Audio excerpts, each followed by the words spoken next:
মায়ের কথাগুলো আমার কাছে উদ্ভট মনে হলো। কী সব বলে যাচ্ছিল। সারাদিন যেই মানুষটা আমার সাথে ঘুরলো, হুট করে তার কি হয়ে গেল? আমি রেগে গিয়ে বললাম, আবোল তাবোল কি বলছো মা? ভালোই তো ছিল। মা কপাল কুঁচকে বলল, আবোল তাবোল কি বললাম? পোলাটা অসুস্থ। এটা তোর কাছে আবোল তাবোল মনে হইল? আর ভালো ছিল দেখা খারাপ হইতে পারে না শরীর। একটা মানুষের সাথে সারাদিন থেকেও বুঝতে পারলাম না তার ভেতর কি চলছে। তার ওই অস্বাভাবিক আচরণের পেছনে যে তার অসুস্থতা ছিল তা টেরই পেলাম না। কত কেয়ারলেস আমি, কতটা স্বার্থপর। ইস, না জানি কতটা কষ্ট পাচ্ছিল তখন ছেলেটা। ভাবতে ভাবতে বিছানা থেকে নেমে কোনো মতে হিজাবটা বেঁধে নিলাম। মা খাটে বসতে বসতে বলল, হিজাব বাঁধছিস কেন? মায়ের প্রশ্ন এড়িয়ে গিয়ে বললাম, কোন হসপিটাল নিয়েছে জানো মা? মা বিস্ময় নিয়ে কপাল কুঁচকে তাকিয়ে মাথা নাড়ালো, তারপর ধীর কণ্ঠে কণ্ঠে হসপিটালের নাম বলল। ততক্ষণে আব্বুও রুমে চলে আসলো। মাকে রেডি হতে দেখে সবাই মোটামুটি অবাকের শেষ সীমায়। আব্বু বলল, কোথায় যাচ্ছিস মা? হুম, কোথায় যাচ্ছিস সেটা না বললেও মা ততক্ষণে আঁচ করে ফেলেছিল। কই যেতে পারি? হঠাৎ রেগেমেগে চেঁচিয়ে বলে উঠল, তুই কি এখন হসপিটাল যাবি নাকি? অন্ত অত্যন্ত স্বাভাবিকভাবে বললাম, তো যাব না। না যাবি না? তুই গিয়ে কি করবি এত রাতে? তুই কি ডক্টর? মায়ের উপর প্রচুর রাগ হলো। এই মহিলাটা সব কিছুতে বাধা দেয়। একটু স্বার্থপরও বটে। কতভাবে এই ছেলেটা বিপদে ঢাল হয়ে পাশে থেকেছে নিঃস্বার্থভাবে। কি করে ভুলে গেল সেসব? ব্যাগ কাঁধে নিতে নিতে বললাম, তোমার মেয়ে যতবার অসুস্থ হয়েছিল ঠিক ততবার এই লোকটাই এগিয়ে এসেছিল। তুমি খুব স্বার্থপর আর সুবিধাবাদী মা। তোমা তোদের বলাটাই আমার ভুল হইছে। রাতের বেলা কোন মা একা ছাড়বে? বলছো কেন আম্মু? বলেছো কেন আম্মু? প্যাঁচটা তো তুমিই লাগাইলা। আর মোরা দিতে দিতে বলল আলিশা, হ্যাঁ ভুল করেছি। এখন স্বার্থপর, সুবিধাবাদী আর কত কি হতে হচ্ছে। দিন হলে কি মানা করতাম? মাকে সম্পূর্ণ আগ্রহ করে অগ্রাহ্য করে আব্বুকে বললাম, আমি একটু দেখেই চলে আসবো আব্বু। সে আমাদের সব বিপদে না বলতেও এগিয়ে আসে। আর আজ তার এই খারাপ সময়টাতে ঘরে বসে থাকবো, এটা কি ঠিক বলো? তার তো বাবা নেই, ভাই নেই, বোন নেই। যাচ্ছি আব্বু। মাকে তুমি বোঝাও, আমি আর বোঝাইতে পারবো না। আব্বু আমাকে চোখের ইশারায় সায় দিল।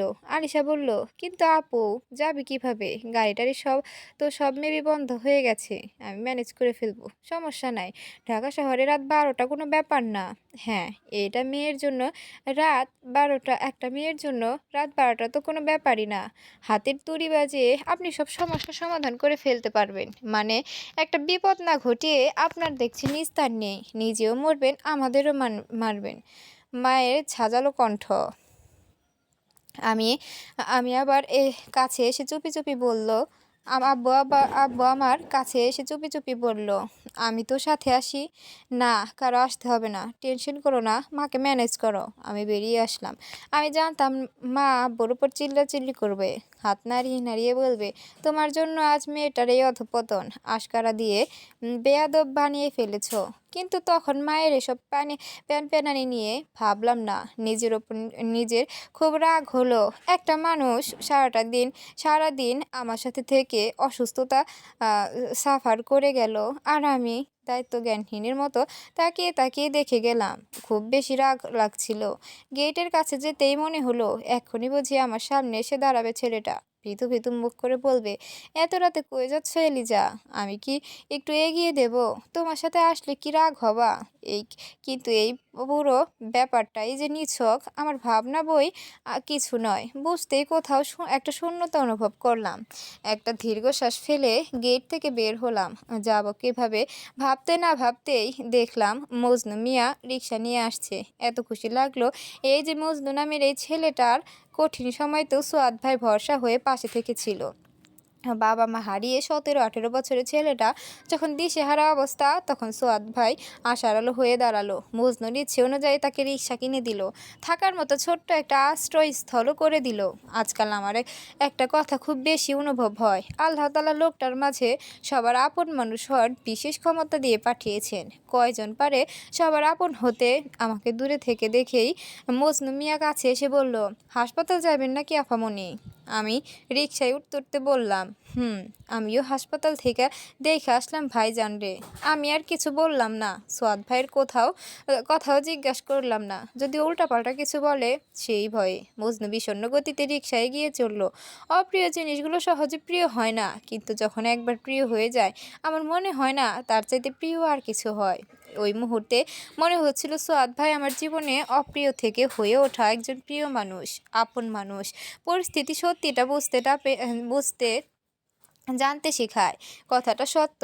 সেদিন যদি ছেলেটা অসুস্থ না হতো, আমি বোধহয় তার প্রতি জন্মানো আমার টান, মায়া, শূন্যতাটা অনুধাবন করতে পারতাম না। হসপিটালের করিডোরে গিয়েই থেমে গেলাম। আর যেন পা চলছেই না। মনের মধ্যে অজানা এক ভয় অনুভব করলাম। তার প্রতি আমার ভালোবাসা না জন্মালেও মায়াটা ঠিক জন্মে গেছে। ভালোবাসা ভোলা গেলেও মায়া কখনো ত্যাগ করা যায় না। কাউন্টারে গিয়ে জানতে পারলাম তাকে 103 নাম্বার ক্যাবিনে রাখা হয়েছে। আব্বুকে ফোন করে জানিয়ে দিলাম হসপিটাল পৌঁছে গিয়েছি, টেনশন না করতে। তারপর দ্রুত পায়ে 103 নাম্বার কেবিনের দিকে এগিয়ে গেলাম। কেবিনের কাছে যেতেই দেখলাম তার মা, একজন নার্স আর একজন মেয়ে ডক্টর। তিনি আধ শোয়া অবস্থায় শুয়ে আছেন আর ডক্টর প্রেশার চেক করছিল। ডক্টর তাকে বেশ কিছু করা কথা শোনাচ্ছিল বলে মনে হচ্ছিল। উনি তখন হেসে কুটি কুটি, সাথে তার মাও। একবারের জন্য মনে হলো ডক্টরটা কি তাদের চেনা পরিচিত। এসব আকাশ পাতাল ভাবনার মাঝেই সোয়াদ ভাই আমাকে প্রথম দেখতে পেলেন। বুঝতে পারলাম সে ভীষণ রকম অবাক হলেন। উঠে বসতে চেষ্টা করলেন। তার দৃষ্টিতে লক্ষ্য করে বাকি 3 জোড়া চোখও আমার দিকে তাক করলেন। সোয়াদ ভাইয়ের মা বলে উঠলেন, আরে মা, তুমি একা আসছো? আসো আসো, ভেতরে আসো। কষ্ট করে কেন আসতে গেলা? আমি ভিতরে ঢুকতে ঢুকতে ভাবলাম, মা যেভাবে বলেছে ততটাও অসুস্থ তো মনে হচ্ছে না। ডক্টর মেয়েটা বলল, সোয়াদ, ও এলিজা, আই এম রাইট? আমি অবাক হলাম খুব। তবে বুঝলাম যে ডক্টর তাদের চেনা জানা, কিন্তু আমাকে চিনল কিভাবে? আমি বললাম, ওনার কি অবস্থা, শরীর কেমন এখন? মেয়েটা বলল, ওর থেকেই জেনে নাও। বলেই সোয়াদ ভাইয়ের মাকে উদ্দেশ্য করে বলল, ফুপি, চলো তোমাকে আমার চেম্বারটা দেখাই। ততক্ষণ এলিজা তো আছেই।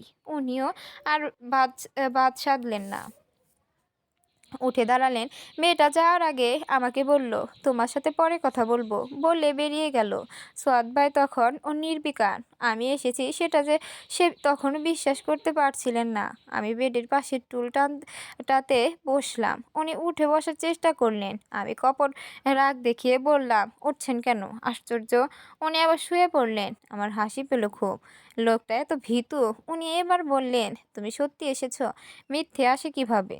তার আর তাছাড়া অসুখ বাঁধিয়ে হসপিটালাইজড হয়েছেন, আসবো না? পরে তো বলবেন অসুস্থ হলাম, একটু দেখতেও আসলে না। অথচ তার কত হেল্প করি, কি বলতেন না? উনি স্বচ্ছ একটা হাসি দিলেন। আমি আনমনে বললাম, কেমন আছেন এখন? ভয় পেয়েছিলাম। কিসের ভয়? তেমন কিছু হয়নি, বাট আম ড্যাম শিওর আমার অসুস্থতার খবর এখন পুরো এলাকা জেনে গেছে। এই মাটাকে নিয়ে আর পারি না। জাস্ট একটু প্রেশার বেড়ে গিয়েছিল, মাথা ঘোরাচ্ছিল, মেবি পড়ে যেতে নিচ্ছিলাম। মা কাছে থাকায় দেখে ফেলে, আর তারপর এত কাহিনী, কেঁদে কেটে এলাকা ভাসিয়ে ফেলেছে। এইটুকুর জন্য নাকি আবার হসপিটাল আনা লাগে। তার উপর আবার এই নিশির বাচ্চা নতুন ডাক্তার হয়েছে, আমার উপর নাকি এক্সপেরিমেন্ট করবে সে। কত পণ্ডিতি করবে এখন। ওনার তেমন কিছু হয়নি শুনে অদ্ভুত এক প্রশান্তি লাগছিল। আমার মাটারও একটু বাড়িয়ে জড়িয়ে বলার স্বভাব আছে জানি। বললাম, ও মেয়েটা আপনার রিলেটিভ? ফুপি বলছিল, হুম, কাজিন। একটু পাগলি টাইপ। আপনি পাগল, আপনার বোন ভালো হবে কি করে? একটু পাগলি টাইপ হবে, এটাই তো স্বাভাবিক। সে আমায় চিনে কিভাবে? উনি কথাটা এড়িয়ে গিয়ে বলল, এত রাতে একা একা কেন আসছো? আমার ইচ্ছা। উনি চুপ করে রইলেন। হঠাৎ মনে হলো তাকে তখনই একটা কথা বলা উচিত। মনে হলো এই মানুষকে আমার লাগবে। সেই ছোটবেলা থেকে যে ছায়া হয়ে পাশে আছে, তাকে আর কতকাল দূরে দূরে রাখবো? এবার বোধহয় তাকে আপন করার সময় হয়ে এলো। আগে পিছু কিছু না ভেবেই ডিরেক্ট বললাম, আমাকে বিয়ে করবেন? তখন ওনার চোখে মুখের অবস্থা যা করছিল তা দেখে যেন কোনো মানুষ হেসে ফেলবে। মানুষ চমকে দেওয়ার মাঝে বিশেষ এক মজা আছে। আর কেউ একবার চমকালে তাকে বারবার চমকে দিতে ইচ্ছে করে। আমি আবার বললাম, কি কি করবেন বিয়ে? সময় কিন্তু ২ মিনিট। এই ২ মিনিটের মধ্যে ভেবে বলুন। ফার্স্ট উনি আস্তে করে আধশোয়া অবস্থায় বসলেন। তারপর কিছুক্ষণ অবাক দৃষ্টিতে আমার দিকে তাকিয়ে রইলেন। ব্যাপারটা ঠিক হজম করতে পারছিলেন না। আমার মনে হয় না ওই দিনের চাইতে বেশি মজা আর কখনো পেয়েছি। ভেতর ভেতর খুব হাসি পেল। বাহিরে দেখাচ্ছিলাম রাগ। চোখ মুখ কুঁচকে বললাম, এতক্ষণ লাগে ভাবতে? এখন আর ভালো টালোবাসেন না নাকি? উনি চুপ করে রইলেন। এবার সত্যি সত্যি খুব রাগ হলো। ভাবলাম দাম বেড়ে গেল নাকি এই লোকের। উঠে দাঁড়িয়ে বললাম, ওকে ফাইন, আসছি, ভালো থাকবেন। এই কথা বলে যখন উঠে চলে আসছিলাম তখন পিছন থেকে মৃদু কণ্ঠে বলল, বাসি, খুব বেশি ভালোবাসি। রেগেমেগে যখন আমাকে কঠিন কঠিন কথা শোনায় তখন ভালোবাসি। আমার আজগুবি কর্মকাণ্ড দেখে যখন অসাধারণ সুন্দর হাসে তখনও ভালোবাসি। ভালোবাসা দিলে নাকি কষ্ট কমে, তাই অন্য কারোর জন্য পাওয়া কষ্টটাকেও ভালোবাসি। এই যে এই ছন্নছাড়া ছেলেটার জন্য একটুখানি টান অনুভব করে মাঝরাতে ছুটে আসা এই চাঁদের মেয়েটাকে ভীষণ ভালোবাসি। মেয়েটা বাসলেও বাসি, না বাসলেও বাসি, বহুকাল আগে থেকে বাসি। অনেক রাত হয়ে যাওয়ার ফলে সেদিন বাড়ি ফেরা সম্ভব ছিল না। নিশি বলল, আমার বাসা হসপিটালের সাথেই, তোমার অসুবিধা না থাকলে আমার বাসাতেও আসতে পারো এবং বোনাস হিসেবে কিছু সিক্রেট কথাও ফাঁস করতে পারি। যাবা? সোয়াদ ভাই নিশিকে হুঁশিয়ার করে বলল, এই খবরদার, উল্টাপাল্টা কিছু বললেই মায়ের। নিশি মুখ ভেঙচি কেটে বলল, তোমারে আমি ভয় পাই? ডাক্তারের সাথে বেয়াদবি করলে ডিরেক্ট ইঞ্জেকশন মেরে মেরে দেব। সোয়াদ ভাই ইতস্তত করে বলল, তোরে ডাক্তারি পড়াশোনা করানোর পড়ানোটাই ভুল হয়েছে। এখন আমার বিলাই আমারে কয় মেয়েও। নেহাত ইঞ্জেকশন ভয় পাই, না হলে দেখতি কি করি। দুই ভাই বোনের ঝগড়া দেখে আমি ফিক করে হেসে বললাম, হসপিটালের একদম কাছে বাসা হওয়ার সুবাদে আমি আর আপত্তি করলাম না। আর তার চাইতে বড় কথা, মেয়েটা ভীষণ মিশুক। আমি না যেতে চাইলেও জোর করে নিত। বাসায় গিয়ে ফ্রেশ হয়ে সে আমার রুমে আসলো, পাশে বসে বলল, আচ্ছা তুমি আর আমি তো প্রায় সেম এজ না? তো আমাকে তোমার নাম ধরে ডাকি। তোমাকে তোমার নাম ধরেই ডাকি, মাইন্ড করছো নাকি? তোমাকে আমাকে কিছু বলার সুযোগ না দিয়েই আবার বলল, আচ্ছা সোয়াদ ভাই বলল তুমি নাকি খুব রাগী, আসলেই কি তাই? আমার অবশ্য তা মনে হচ্ছে না। তুমি স্মিথ আমি স্মিথ হাসলাম। পরক্ষণেই মুখে গম্ভীর ভাব ফুটিয়ে তুলে বললাম, তোমাকে উনি এসব বলেছে? নিশি শীতল কণ্ঠে বলল, এ এ টু জেড সব বলেছে। তোমাকে না দেখে তোমায় চিনে ফেলেছি। এবার ভাবো, কেমন বর্ণনা দিলে মানুষ কাউকে না দেখেই চিনে ফেলতে পারে। আমার ভীষণ ভালো লাগলো। কোথায় যেন শুনেছিলাম, ভালো লাগার মানুষদের নিয়ে কথা বলতে এবং শুনতে দুটোই ভালো লাগে। কথাটা বোধহয় কিঞ্চিত সত্য। তার কথা শুনতেও আমার ভালো লাগছে। মহাবিরক্তিকর লোকটা শেষমেশ ভালো লাগার তালিকায় চলেই এলো। ভাবতেই ভালোটা কয়েক গুণ বেড়ে গেল। নিশি এবার গলার স্বর কিছুটা নিচে নামিয়ে বলল, ভাবছো আমাকে তোমার ব্যাপারে এত ডিটেইলস কেন বলেছে? বিকজ এককালে তারে আমি প্রেম নিবেদন করেছিলাম। আমি যেন তার দিকে বেশি না আগাই, তাই জন্যই বোধহয় অ্যালার্ট করে দিয়েছিল। হা হা। আমি চমকে উঠলাম। মেয়েটা বলে কি? আমি কি তবে ওর বাধা হয়ে গেলাম? ভাবতেই অস্থির হয়ে উঠলাম। নিশি ফিক করে হেসে দিয়ে বলল, এই অস্থির হচ্ছ কেন? পুরো কথা শোনো আগে। বলে বলেই উঠে দাঁড়ালো। জানালার কাছে গিয়ে দাঁড়িয়ে বলল, তার প্রেমে বললে ভুল হবে। বলা বাহুল্য, তার পার্সোনালিটির প্রেমে পড়েছিলাম। তবে বহুকাল আগের কথা। তখন আমি সদ্য কিশোরী বয়সে পা দিয়েছিলাম। বুঝতেই পারছো, আবেগে ভরপুর ছিলাম পুরা।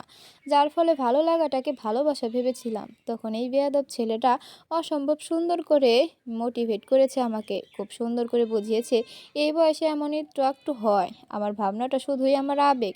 একটু বড় হলেই বুঝতে পারবো যে আমি বোকামি করেছি। ট্রাস্ট মি, এখন আমার মনে হয় কী ভেবে এই স্টুপিডটার প্রেমে পড়েছিলাম। আজ তো একটা গাবেট। হ্যাঁ হ্যাঁ। একটু থেমে আবার বলল, তবে এই স্টুপিডটা তখন থেকেই আমার ভাই কম বন্ধু বেশি হয়ে উঠেছিল। আমার আবেগ উড়ে হাওয়া হয়ে গেল। সারাক্ষণ ঝগড়া হতো। এখন অবশ্য হয়। তো একদিন আমাকে হুট করেই তোমার ব্যাপারে বলল। আরও 7-8 বছর আগে মেবি তোমাকে কাঁদতে দেখেছিল বারান্দায় দাঁড়িয়ে। তোমার প্রতি ওর ভালো লাগাটা আরও আগেই তৈরি হয়েছিল, কিন্তু টানটা বোধহয় সেদিনই প্রথম অনুভব করেছিল। আমি ভাবতে লাগলাম কবেকার কথা বলছে। আমার ভাবনা রীতি ঘটিয়ে নিশি বলল, সেদিন ভাইয়ার চোখে মুখে সে কি টান দেখেছিলাম। কারো কান্না যে অন্য কাউকে এভাবে আকৃষ্ট করতে পারে এর আগে জানাই ছিল না।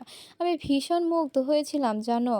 এত সম্মানের সহিত আজ অব্দি কাউকে ভালোবাসতে দেখিনি। ভাইয়া তোমার সব কিছুতে মুগ্ধ হয় আর এত নিখুঁতভাবে প্রতিটা ভালো লাগার কথা বর্ণনা দিত যে মাঝে মধ্যে হিংসে হতো তোমায় এত ভালো কেন বাসে ভেবে। বলেই হেসে ফেলল, সে আমায় অনেক ভালোবাসে, সেটা আমিও জানি। কিন্তু তার ভালোবাসার গভীরতা আজও অনুমান করতে পারিনি। খুব কাছের আপন মানুষগুলার ভালোবাসা বোধহয় কখনো অনুমান করাও যায় না। পরদিন হসপিটাল থেকে সবাই একসাথেই বাসায় গেলাম। আমি আমার বাসায় যাওয়ার আগে মানুষটা শুধু বলল, এলিজা, আমাকে 2 মাস সময় দিতে পারবা?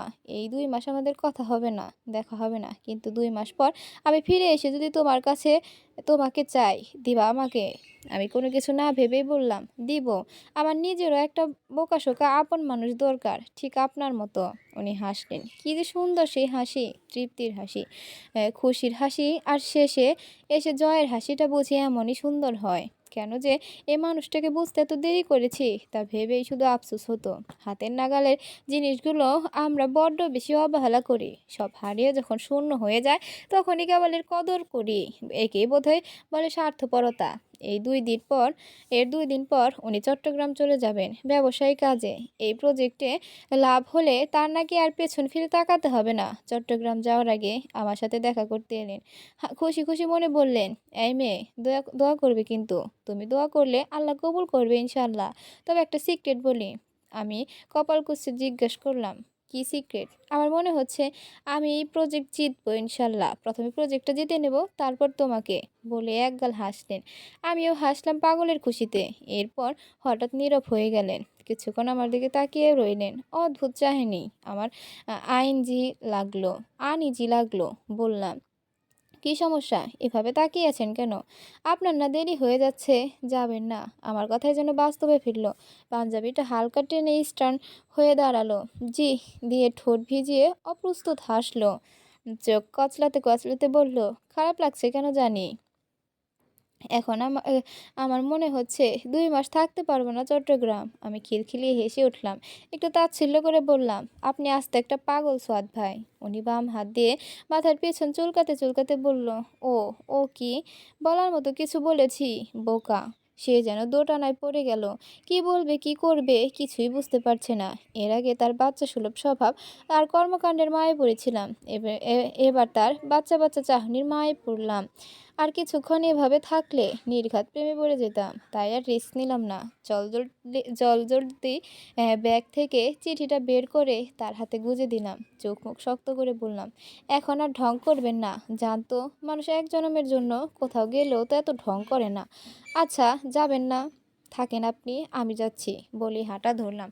আমি জানি উনি অবিশ্বাসের দৃষ্টিতে আমার দিকে তাকিয়েছিলেন এবং এও জানি এই চিঠিটা এই বোকা লোকটা কম করে হলেও 1000বার পড়বে। আর যতবার এই চিঠি পড়বে ততবারই তার চোখ ভেজে উঠবে। ছোট এই মানব জীবনে সুখ নামক বস্তুটা বড়ই অদ্ভুত। আর তার চাইতেও বেশি অদ্ভুত আবেগ নাম বস্তুটা। এই সুখ আর আবেগ মিলে যখন সুখকর আবেগটা তৈরি হয় তার চেয়ে সুন্দর অনুভূতি আর নেই। কিছু সুখকর আবেগ হাসায়, আবার কিছু সুখকর আবেগ কাঁদায়। শুনেছিলাম দূরত্ব ভালোবাসা বাড়ায়।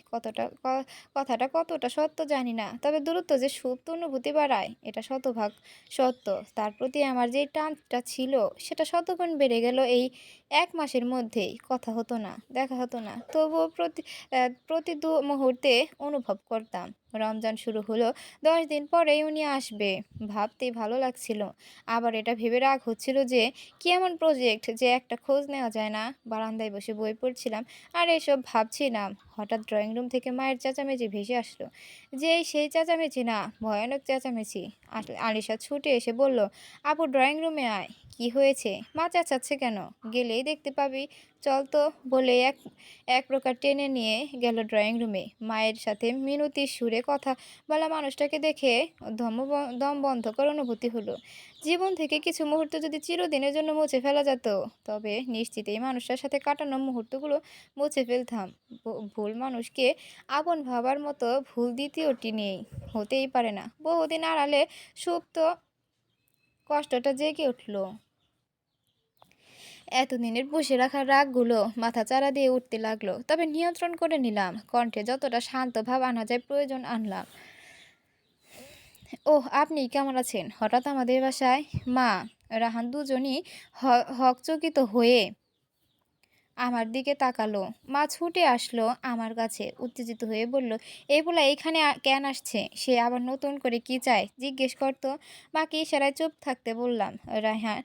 রাহান এর দিকে এর কাছে গিয়ে বললাম, দাঁড়িয়ে আছেন কেন? বসুন। আপনার থেকে এতটাও স্বাভাবিক ব্যবহার হয়তো সে আশা করেনি। আমার থেকে এতটা স্বাভাবিক ব্যবহার হয়তো সে আশা করেনি। কেমন যেন অস্থির অস্থির করছিল। কপালের ঘাম মুছল আর করুণ চাহনিতে চেয়ে রইল। আমি হাসলাম, তাচ্ছিল্যর হাসি, অবজ্ঞার হাসি। মা আর আলিশার দিকে তাকিয়ে বললাম, তোমরা একটু ভেতরে যাবা? মা খ্যাঁক করে উঠে বলল, তুই কি এই ছেলের সাথে কথা বলবি? অসম্ভব। মা প্লিজ। আলিশা অনেকটা জোর করেই নিয়ে গেল ভেতরে। আব্বু বাসায় ছিল না। ফের তার দিকে তাকিয়ে বললাম, বসুন না, দাঁড়িয়ে আছেন কেন? বাসা পর্যন্ত আসতে যেহেতু অসুবিধা হয় নাই, সেহেতু বসতেও অসুবিধা হবে না বলে বোধ করছি। নাকি আছে? এবার সে মুখ মুখ খুলল। ভাবলে ভাবলেশীন ভাবে বলল, অনেক বদলে গেছো এলিজা। কেমন আছো? আমি হাসলাম। অবাক হওয়ার ভান করে বললাম, তাই নাকি? বদলে গিয়েছি নাকি? কই, কেউ তো বললো না আগে। আচ্ছা, সুন্দর হয়েছে আগের চাইতে নাকি অসুন্দর? রাহান বলল, একটু পানি দাও। অনবরত ঘামছে ছেলেটা। একটু লক্ষ্য করে চেয়ে দেখলাম ছিমছাম গরনের আগের সেই মুডওয়ালা ছেলেটা খানিকটা স্বাস্থ্যবান হয়েছে। সারাক্ষণ চোখ মুখে লেগে থাকা ভাবের ছিটে ফোঁটা নেই। হ্যাঁ, তবে চোখে মুখে ক্লান্তির ছাপ। চোখ দুটো দেখলে মনে হয় কতদিন ঘুমায়নি। এ এত পরিবর্তন। অবশ্য ভেতরটা তো তার সেই কবে থেকেই পরিবর্তন হয়েছিল।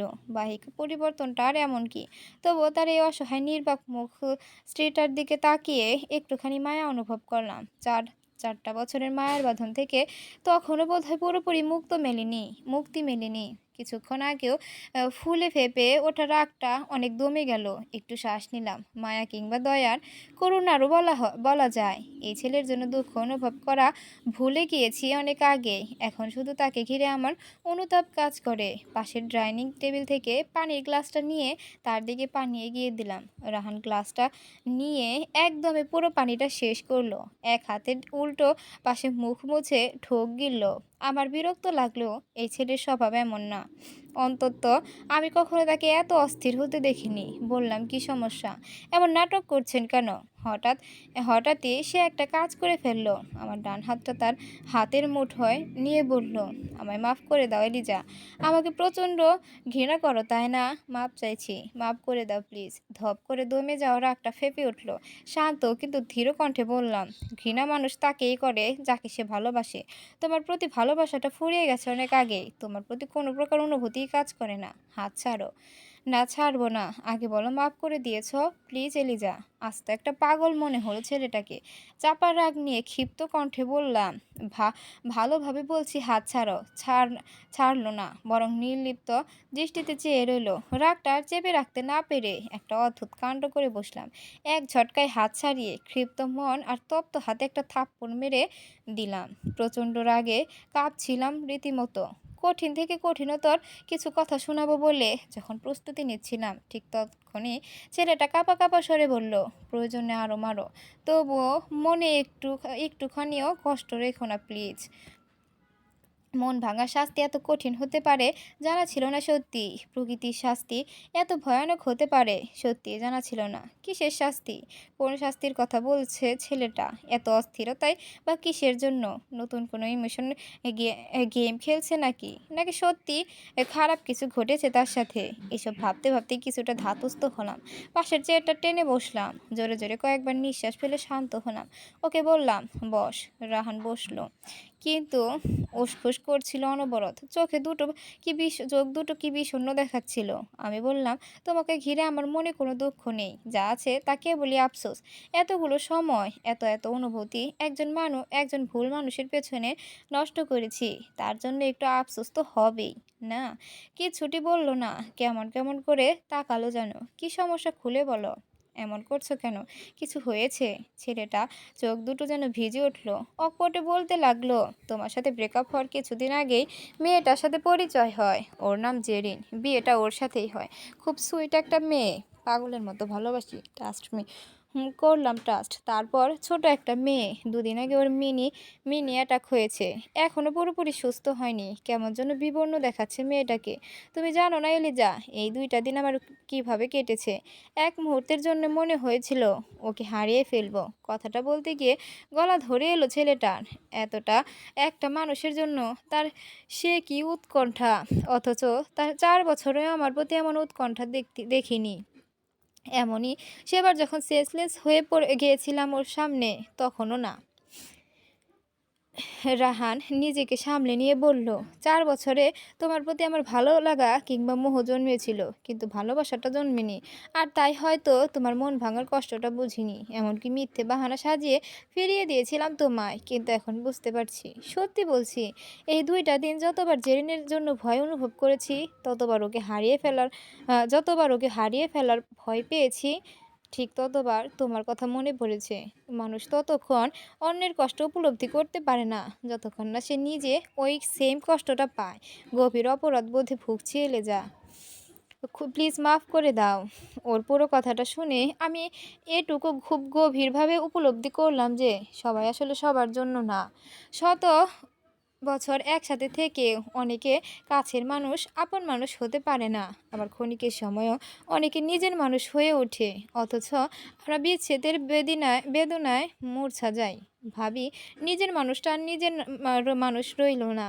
এই শোকে বুঝি মরে যাওয়াই উচিত। দুনিয়াটাই বৃথা। কিন্তু আমরা এটা বুঝতে পারি না যে নিজের মানুষ কখনো পর হয় না, বরং আরও কাছের হয়। যে পর হয়ে যায় সে কখনো আপন ছিলই না। চলমান জীবনের ক্ষণিকের অতিথি কেবল। রাহানের প্রতি মনের গহীনে যেই সুপ্ত রাগ আর ক্ষোভটা ছিল, সেটা ততক্ষণই ঝেড়ে ফেলে দিলাম। আমার আপন না হোক, অন্য কারোর তো সত্যিকারের আপন হতে পেরেছে। আমাকে না বাসুক, অন্য কাউকে অন্তত মন থেকে ভালোবেসেছে। উৎকণ্ঠা, মায়া আর টান অনুভব করছে। আমি উঠে দাঁড়ালাম। একটু বসো, আমি আসছি বলে ২ কদম বাড়াতেই রাহান পেছন ডাকলো। আহ্লাদী কণ্ঠে বলল, ওহ, এখন যেতে হবে? মেয়েটা আমাকে বেশিক্ষণ না দেখতে পেলে খুঁজবে। তুমি শুধু বলো মাফ করেছো মন থেকে। আমি মৃদু হাসলাম। ওর কাছে এসে বললাম, যে যার জন্য পারফেক্ট, আল্লাহ ঠিক তার জন্য তাকে ঠিক করে রেখেছে। তুমি নামক অধ্যায়টা আমার জীবনে অনেক আগেই সমাপ্ত হয়ে গেছে। আর যে জিনিসের একবার রীতি টেনে ফেলি, সেখানে আর ফিরেও তাকাই না। শুধু একটা অনুরোধ, মেয়েটার প্রতি তোমার এখন যেমন টান, আরও ১০, ২০, ৫০ বছর পরও যেন ঠিক এমনটাই থাকে। যাও। রাহান পুলকিত হয়ে গেল। ঝলমলে মুখ করে বলল, থ্যাংক ইউ এলিজা। ও যখন চলে যাচ্ছিল আমি পেছন ডেকে থামালাম। একটু অন্যায় করেছি, তাই অপরাধী মুখ করে বললাম, সরি। রাহান নিয়ে বিস্মিত নিয়ে বলল, সরি কেন? সরি তো আমার হওয়া উচিত। ওহ, কখনো তখন অকারণে রেগে গিয়ে চড়টা মারলাম না, সেজন্য সরি। রাহান চলে গেল। কিন্তু ওই পুরো সময়টার পর আমার মন প্রফুল্ল হয়ে উঠল। মিছে মায়ের বাঁধন ছেড়ে আপন বাঁধনে গিঁট লেগেছিল বলেই হয়তো বলেই হয়তো এই ভালো লাগা। আর আমার সেই আপন বাঁধনে দড়িটা যে সোয়াদ, সেটা বুঝলাম তখন, যখন দেখলাম তার কথা মনে পড়তেই ভালো লাগছে, তৃপ্তি লাগছে আর খুশি লাগছে। তবে রাহানের প্রতি আমার রাগ, ক্ষোভ, ঘৃণা দূর হলেও আমার পরিবারের কেউই তাদের ক্ষোভ কমালো না। তাদের ধারণা আমি ব্যথিত মন নিয়েই খুশি হচ্ছি। আসলে তো তা নয়, বরং আমার জীবন থেকে চলে যাওয়ার ফলে এক এক একটা নিদারুণ ভালোবাসায় ঘেরা মানুষকে উপলব্ধি করতে পেরেছি ওর জন্য। রাহান তার বউ এর প্রতি যেন মমতা দেখিয়েছে, এমন হাজারো মমতার ছোঁয়াচ আমার প্রতি দেখিয়ে আসছে আরও বহুকাল আগে থেকে। কিন্তু আমি এর তীব্রতা বুঝতে পারিনি বলে আনন্দিত হইনি। কিন্তু আজ হই। প্রতিনিয়ত আমি ওর প্রতি প্রগাঢ় মায়া মমতা অনুভব করি। ৫ দিনের জায়গায় ৭ দিন পার হয়ে গেল, কিন্তু সোহাদের কোনো খোঁজ নেই। আমার একটু চিন্তা হলো, কোনো বিপদ-আপদ হলো না তো। আরও নানাবিধ ভাবনায় আরও ২ দিন পার হয়ে গেল, কিন্তু তবুও তার কোনো হদিশ নেই। সব কাজ করেছি, কিন্তু শান্তি লাগে না। তার নাম্বারেও কয়েকবার ফোন করলাম। প্রথমবার রিং হলো, তারপর থেকে বন্ধ। কি হলো কিছুই বুঝতে পারছিলাম না। পরদিন অফিস যাওয়ার পথে মনে হলো একবার তাদের বাসায় যাই। কাকিমণিকে জিজ্ঞাসা করলে কিছু জানা যাবে হয়তো। সেই যেই ভাবা সেই কাজ। আমি ওনাদের বাসায় গেলাম। কাকিমণিকে দেখে মনে হলো চিন্তিত মনে হলো না। মনে মনে এই ভেবে খুশি হলাম যে হয়তো উনি জানেন। টুকটাক কথাবার্তা শেষে আমি জিজ্ঞাসা করলাম সোয়াদের কথা। উনি সুন্দর হেসে বলল, সোয়াদ তো নিশিদের বাসায়। আমার মনে হলো কাকি মজা করছে। নিশিদের বাসায় মানে?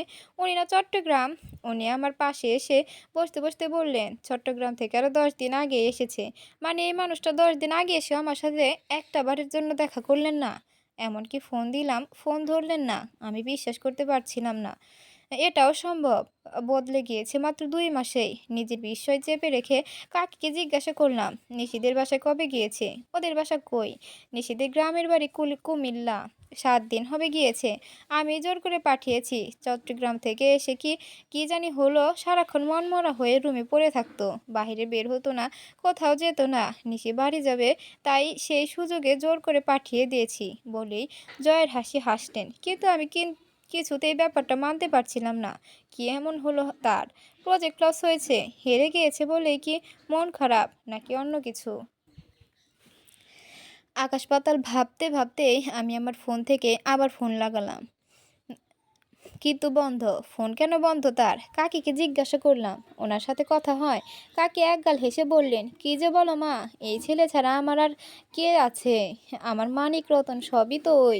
ওর সাথে কথা না বলে থাকুম কেমনে? 2 মাস কি যে কষ্টে আছিলাম। আমার ভেতর অজানা আতঙ্ক কাজ করলো। আজ কথা হয়েছে? হ্যাঁ হয়েছে, একটু আগেও তো বললাম। কেন রে মা, তোমার কি কোনো কাজ ছিল ওর কাছে? হঠাৎই আমি অস্থির হয়ে গেলাম।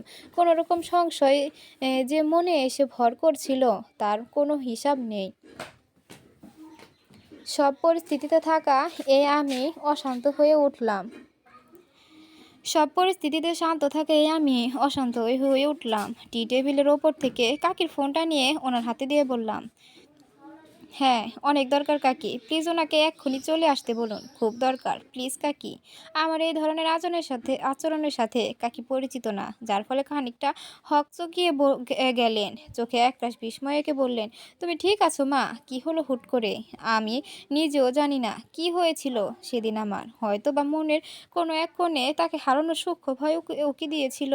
কাকি প্রশ্নের উত্তর সেদিন আমি দিতে পারিনি। অসহায় চোখ দুটো দিয়ে ওনার দিকে চেয়েছিলাম কেবল। মায়া হলো হয়তো ওনার কাঁধে হাত বোলাতে বোলাতে বললেন, আচ্ছা অস্থির হয়েও না, ফোন দিচ্ছি আমি, চলে আসবে, চিন্তা করো না। এত দরকার আগে বলবা না? কাকি ফোন দিয়ে তাকে আর্জেন্ট আসতে বললেন। আমি অবশ্য বলে দিয়েছিলাম আমার কথা যেন না বলে। ভেতরে ভেতরে কাকে অবাক হলেও আমি যা বললাম উনি ঠিক তাই করলেন। সেদিন আমি অফিস গেলাম না, এমনকি আমার বাসায়ও গেলাম না। তাকে যে অনেক প্রশ্ন করার আছে, তাকে না দেখে কথা না বলে কোথাও যাব না বলে পণ করলাম। কিন্তু 5 ঘন্টার মধ্যেই ঠিক 5 ঘন্টার মধ্যেই তিনি চলে আসলেন। সাথে সাথেই বেরিয়ে পড়েছিলেন বোধহয়। কলিং বেল বাজার পর কাকিমা দরজা খুলতে কাকিমাকে দরজা খুলতে না দিয়ে আমি খুললাম। আমাকে দেখে সে ভীষণ অবাক হয়েছে, সেটা তার চোখ মুখে স্পষ্ট ফুটে উঠেছিল। তবে বিষণ্ণ দেখাচ্ছিল তাকে। আমি ওনার হাত থেকে ব্যাগটা নিয়ে কাকিকে দিলাম। এই পুরো সময়টাতে কিন্তু উনি একটিও কথা বললেন না। আমার রাগ আর অভিমান তখন পাল্লা দিয়ে বাড়ছিল। তবুও আমি ওনার দিকে তাকিয়ে খুব স্বাভাবিকভাবে বললাম, চলুন। অস্ফুট স্বরে বললেন, কই? চাপা অভিমান আর চাপা রাগ নিয়ে ক্ষীণ স্বরে বললাম, জাহান্নামে চলেন। বলেই হাঁটা ধরলাম। সেও বাধ্য ছেলের মতো আসলেন। বাসার সামনে থেকেই একটা রিকশা নিলাম। ওনার সাথে আমার সকল সক্ষতাগুলো রিকশা কেন্দ্রিক ছিল, তাই কোনো কিছু না ভেবেই সেদিনও রিকশাই নিলাম। তবে কোনো নির্দিষ্ট গন্তব্য ছিল না। গন্তব্যহীন যাত্রা। তার তার আর আমার সম্পর্কটাও তখন গন্তব্যহীন, ঝুলন্ত অবস্থায় ছিল তখন। আমি রিকশায় উঠে বসলাম, উনিও উঠলেন। ঠিক তখনই মনের ভেতর স্যাঁত করে উঠল। মনে হলো এই তো আমার মানুষটা, একান্ত এক আপন মানুষ, নিজের মানুষ। কিন্তু আমি কি তার কাছে আগের মতোই আপন আছি, নাকি এই অল্প কয়েকদিনের পর হয়ে গেলাম? ভাবতে গলা ধরে এলো। পাশে বসা মানুষটা তখনও চুপ, নির্লিপ্ত, নিশ্চুপ, কোনো কথা বলল না, এমনকি একবার তাকালো না পর্যন্ত। এতগুলো বছরে কখনো তার দিকে বিশেষ খেয়াল করে তাকাইনি, কিন্তু সেদিন বেশ কিছুক্ষণ তার দিকে তাকিয়ে রইলাম। এই মানুষটাও কি অন্যদের মতো বদলে গেল নাকি? তাই দেখছিলাম হয়তো। পরন্ত বিকেলের আলোতে শ্যামবর্ণের সেই চিরাচরিত মানুষটাকেই দেখতে পেলাম, কিন্তু তার আচরণে বিস্তর ফারাক। আমার অনেকগুলো বাজে স্বভাবের একটা হলো আমি তখন কখন নরম গলায় কথা বলতে পারি না। কর্কশ কণ্ঠে বললাম, এইদিকে তাকান। উনি প্রায় সাথে সাথেই তাকালেন, কিন্তু কেমন কেমন করে যেন তাকালেন, প্রাণহীন চাহনি। আমি বললাম, কি সমস্যা? সে মুখটা আবার আমার দিকে থেকে সরিয়ে ফেললেন। নির্জব কণ্ঠে বললাম, কোনো বললেন, কোনো সমস্যা নেই, আর তোমার সমস্যার কারণও হব না কোনো দিন। আমার তো রাগ হলো, এক মুহূর্তের জন্য ইচ্ছে হলো এই অসহ্য লোকটাকে রিকশা থেকে ফেলে দেই, কিন্তু এই মহান ইচ্ছেটা পূরণ করার সাধ্যই আমার নেই। তাই বললাম, ঢং করছেন কেন? এতদিন আগে এসেও যোগাযোগ করেননি কেন? কত টেনশন করেছি জানেন? উনি যেন তার ছেলের হাসি হাসলেন। মানে কি? তিনি আমার কথাটা হেসে উড়িয়ে দিলেন লোকটা। তবে তখন আমি শান্তই ছিলাম। ভেবেছিলাম হয়তো উনি প্রজেক্টে লস খেয়েছে, তাই মুড অফ। বললাম, কি হয়েছে? প্রজেক্ট লস হয়েছে? ডাজেন্ট ম্যাটার, নেক্সট টাইম লাভ হবে। উনি হাসলেন, কেমন হাসি জানা নেই। খুব অদ্ভুত অদ্ভুত সেই হাসি। আমার ঠিক চোখের দিকে তাকিয়ে বলেন, প্রজেক্ট হারিনি, কিন্তু যেখানে জেতাটা খুব বেশি দরকার ছিল সেখানেই হেরে গিয়েছি। সবার সব কিছু চাইতে নেই, চাইলেও পায় না। আমিও পাইনি, মেনে মেনে নিয়েছি, চিন্তা করো না। ছেলেটা খুব অভিমান জমেছিল, তা আমি তখনও বুঝিনি। জিজ্ঞাসু দৃষ্টিতে তাকালাম তার দিকে। সে কি বোঝাতে চেয়েছে তা বোঝার আপ্রাণ চেষ্টা করেও ব্যর্থ হলাম। হুটহাট রেগে যাওয়া এই আমি সেদিন আশ্চর্যজনকভাবে খুব ঠান্ডা ছিলাম। তাকে জিজ্ঞাসা করলাম, কি হয়েছে বলেন আমায়। আপনি কি আপসেট? কেউ কিছু বলেছে?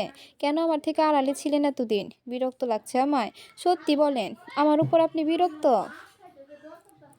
এবার যেন তিনি চমকে উঠলেন। আমি তার কাছে বিরক্তিকর, এটাই যেন তার চমকানোর কারণ। জোর করে হাসার চেষ্টা করে বললেন, ভারী মজার কথা বলছো।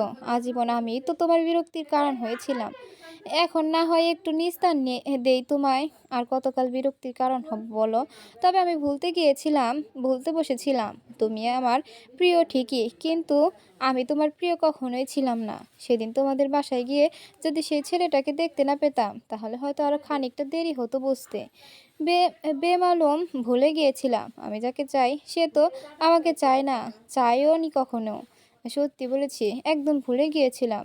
আমার আর বুঝতে বাকি রইল না তার এই অভিমানের কারণ। সেদিন আমাদের বাসায় গিয়ে রাহানের সাথে আমাকে দেখে তার ধারণা হয়েছিল আমাদের সম্পর্ক আগের মতো ঠিক হয়ে গিয়েছে। এই ছেলেকে না দেখলে জানতামই না ছেলেদেরও যে এতটা অভিমান হতে পারে। তার এই বলদ মার্কা ধারণার জন্য রাগও হচ্ছিল, আবার হাসিও পাচ্ছিল। মেয়েকে রাগ দেখিয়ে বললাম, আপনি আস্ত একটা গাধা, এক লাইন বেশি বুঝেন কেন এত? আর মেয়েদের মতো এমন ঢং করেন কেন? উনি ছোট ছোট চোখ দুটো দিয়ে সম্মোহনী দৃষ্টিতে তাকালেন। মানুষটার চোখ কথা বলে। আমি তার চোখের উপর ডান হাত ঢেকে দিলাম। সে অবাক হয়েছে আহ, সে অবাক হয়েছে কি হননি জানি না, তবে বাধা দিলেন না, কিংবা হাতটাও সরিয়ে দিলেন না। আমার মন ততক্ষণে ভালো হয়ে গিয়েছিল। শুধু ভালো নয়, খুব ভালো। আমি তার বলার স্টাইলটা অনুকরণ করেই বললাম, এই শোনেন, আপনি আমার প্রিয় না, খুব বেশি প্রিয়। আপনি যাকে চান সেও আপনাকে চায়। সত্যি বলছি, একটুও মিথ্যা নয়। উনি আমার হাত সরাতে চাইলেন, আমি দিলাম না সরাতে। খিট করে ধরে রেখে বললাম, ও সরাবেন না হাত। এই 10 দিন শুধু শুধু রাগ করেছিলেন বিধায় আমাকে না দেখেই আমার কথা শুনতে হবে আজ। আমার আরও কথা বলা বাকি আছে, অনেক কথা বলবো আজ। এতদিন আপনি কত কত কথা বলেছেন, আমি চুপ করে শুনেছি। আজ আমি বলবো, আপনি শুনবেন। ইচ্ছা হলেও শুনতে হবে, ইচ্ছা না হলেও শুনতে হবে। ওসুল করতে হবে না আগের না বলা কথাগুলো। আমি সেদিন অনবরত কথা বলে গেলাম, যা ইচ্ছে হলো তাই বললাম। সব কথা শেষে যখন হাত সরালাম তখন সে স্তব্ধ। সেই প্রথম তাকে কাঁদতে দেখেছি। হাসছিলেন আবার কাঁদছিলেন, তবে চোখের পানিগুলো সে গড়িয়ে পড়তে দিলেন না। খানিক বাদে চোখের কোণায় আঙুল ঠেকিয়ে আবেগ লুকাচ্ছিলেন। ছেলে মানুষ এমন আবেগী হয়? আচ্ছা, আমরা সবাই কি প্রিয় মানুষগুলোর ভালোবাসা সিক্ত হয়ে আবেগী হয়ে উঠি না? হ্যাঁ, উঠি। অন্য কারো কথা জানি না, তবে আমি হয়ে উঠি। আমাদের বিয়ের এই ৩ বছরে বহুবার আবেগী হয়েছি। এই মানুষটার ভালোবাসায় মুগ্ধ হয়ে সিক্ত হয়ে ৩ বছর পার হয়ে গিয়েছে বিয়ের। অথচ মানুষটা সেই আগের মতো। ওহ, আগের মতো বললে ভুল হবে কিঞ্চিৎ। সে প্রতিনিয়ত একটু একটু করে আরো বেশি আপন হয়ে উঠেছে আমার এই ছোট্ট জীবনটাতে এখন আর কোনো কষ্ট নেই। সে যে আমার জীবনে একগুচ্ছ সুখ হয়ে পুরোটা জায়গা দখল করে নিয়েছে, যে সেখানে দুঃখ নামক বস্তুটা ঠাঁই পাবে কি করে? আমি অবাক হয়ে অনুভব করি তাকে। আমাকে কেন্দ্র করে তার গুলোতে আবেগ আবেগাতাড়িত হই আমিও। না হয়ে যে উপায় নেই।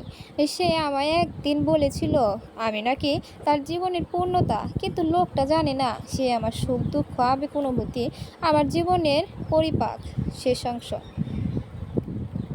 প্রায়শই মাঝরাতে অদ্ভুত ইচ্ছে জাগে আমার। ঘুম ভেঙে যখন এই স্নিগ্ধ সুন্দর আবেগী মানুষটাকে জুবুথুবু হয়ে আমার পাশে ঘুমাতে দেখি, আমার তখন ইচ্ছে হয় তাকে আর একটুখানি আবেগী করে দিতে। তাকে ডাকি, এই শুনছেন, এই যে উঠেন না। এই সে সাথে সাথে ধরফর করে উঠে বসে, চোখ কচলায়, আশেপাশে তাকায়, বোঝার চেষ্টা করে কি হয়েছে। যখন বুঝতে পারে না, তখন আমার গালে হাত রাখে, অস্থির হয়ে জিজ্ঞেস করে, কি হয়েছে আলিজা? আমি হাসি, মজা পাই। ছোটবেলায় যেমন বড়দের বোকা বানিয়ে মজা পেতাম, ঠিক তেমন মজা। সে বোকা বোকা মুখ করে তাকিয়ে থাকে। আমি তখন তার বুকে মাথা রাখি, মৃদুস্বরে বলি, আপনি আমার মানুষ, আপন মানুষ, নিজের মানুষ, খুব প্রিয় এক ভালো মানুষ। আপনাকে না, এই সহজ সরল মানুষ, এই সহজ সরল ভালো মানুষটাকে ভালোবাসি, বুঝছেন? খুব ভালোবাসি। সে আর কিছু বলে না, বলতে পারে না। আমি জানি সে আবেগতাড়িত হয়। চোখের কোণে 2 ফোঁটা অশ্রুকণাও উঁকি দেয় হয়তো। কথাগুলো বলার পরও আমিও আর কিছু বলতে পারি না। গলা ধরে আসছে। সন্তুষ্টিতে সুক্রিয়াতে আল্লাহর কাছে সুক্রিয়া আদায় করে যে শেষ হয় না আমার। একটুখানি কষ্টের পর আল্লাহ আমার জন্য এত সুখ রেখেছে ভাবতেও পারি না। রাহানকে হারিয়ে সেদিন যদি হতাশায় ডুবে যেতাম, তাহলে এই ভালো মানুষটার হতাম কি করে? এত ভালোবাসা, টান, মহব্বত উপলব্ধি করতাম কি করে? দুটো চোখ ঘন ঘন ভিজে ওঠে। আমি তাকে আরও একটু শক্ত করে আঁকড়ে ধরি। সেও তার বাহু ডোরে আঁকড়ে নেয়, কিন্তু কিচ্ছুটি আর বলে না। বাকি রাতটুকু সেভাবেই কেটে যায় আমাদের। এই দুনিয়ায় যার একটা আপন মানুষ আছে, তার চাইতে সুখী আর কেউ নেই।